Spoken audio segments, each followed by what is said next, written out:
This is the Horse Radio Network. This is episode 616 of Horse Tip Daily. A different horse tip, a different equine topic, a different equestrian expert every day.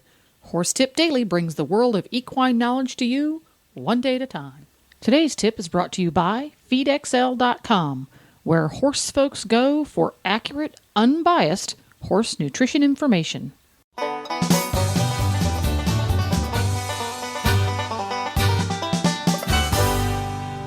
Hi, Coach Jen here, and thanks for tuning in to Horse Tip Daily. Today's tip is from Darley Newman. Darley is the host and producer of Equitrekking, the Emmy Award-winning travel television series that explores the globe on horseback. Equitrekking is broadcast on public broadcasting stations across America, on Create, and on Horse and Country TV. Today's tip is about vacationing, sans non-horsey friends, and bereft of kinfolk. In other words, solo. But first, a word from today's sponsor, feedxl.com. Poor Gypsy is suffering from horse envy. He's the new kid in the pasture and can't get over the stamina and shape of his fellow stallmates.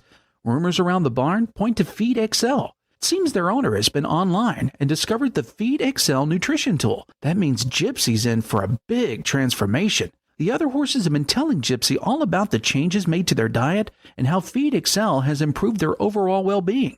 When it comes to your horse's diet, conflicting advice can result in overfeeding and money wasted. With a FeedXL nutrition tool, enter your horse's weight, diet, and activity level to get started. It'll allow you to see where your horse's diet stands and give you the opportunity to revise it until it's balanced. FeedXL has the latest science backing them up, allowing you to take charge of your horse's diet with an easy-to-use nutrition tool, taking the guesswork out of what to feed your horse.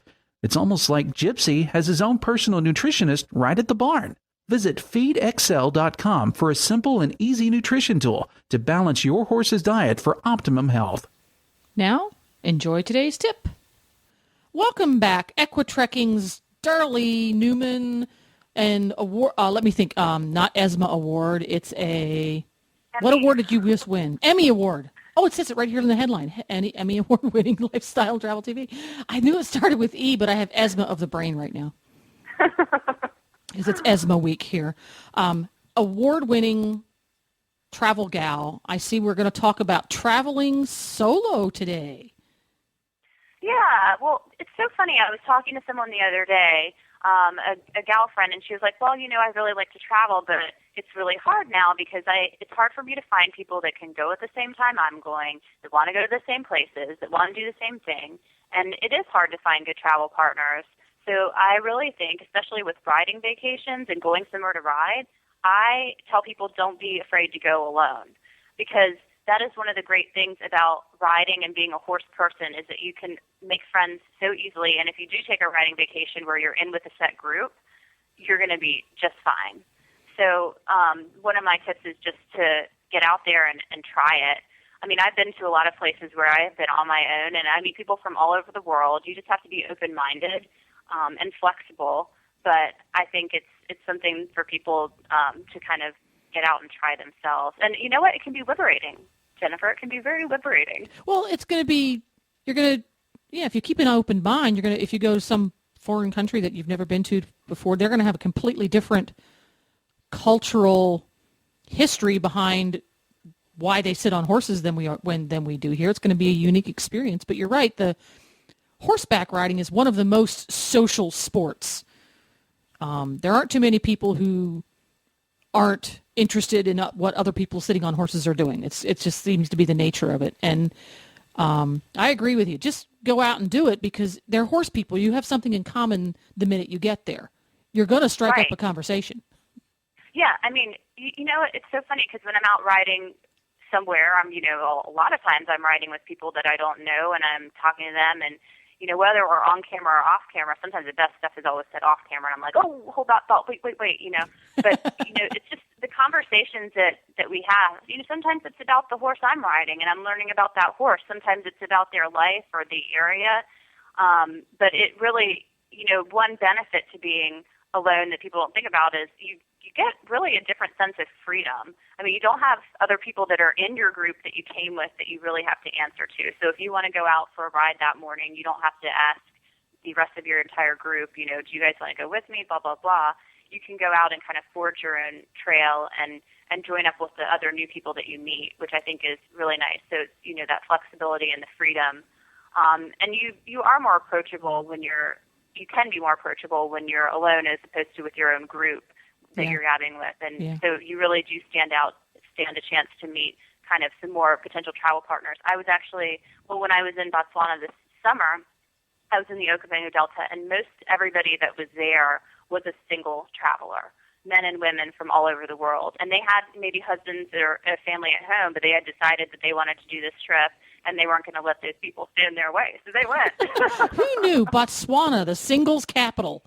And Ireland's a great one, too. I was in a bunch of different places in Ireland where, the good thing is some of these riding vacations, you actually stay in, maybe you're staying in a castle if you're in Ireland, or you might stay in an old farmhouse, but you're in one location, or you're doing an end-to-end ride, but nevertheless, you're with that group of people usually for the remainder of your trip. So you get this kind of comfort of being with that group and knowing who's there, and you're also on your own. So I think it's kind of the best of both worlds. It's not like you're backpacking all by yourself, going to hotels or hostels, and it's a more intimate setting, which I think is really a positive aspect to it. And again, you're with your new horse friends. It's like when you go on a cruise, you just meet all these people because part of cruising on a boat is meeting new people. It's like that, but way better because it's horse people. Right. Because they're all going to have an interest in a horse to some degree or another. Some of them it's going to be very casual, and some of them are going to be horse people who thought Botswana would be fun, and some people are Botswana people who thought horses would be fun. And and it's kind of cool because you can go and you can be a little bit greedy. That is so true. You can be greedy with. No one's going to tell you what to eat. Nope.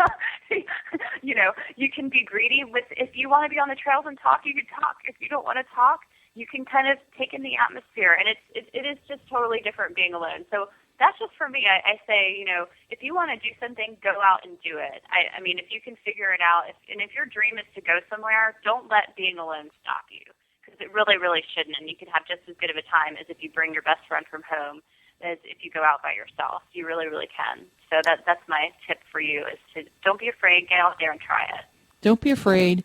Get out and try it. Now, specifically for the female potential solo travelers in our audience, do you have any special advice for them?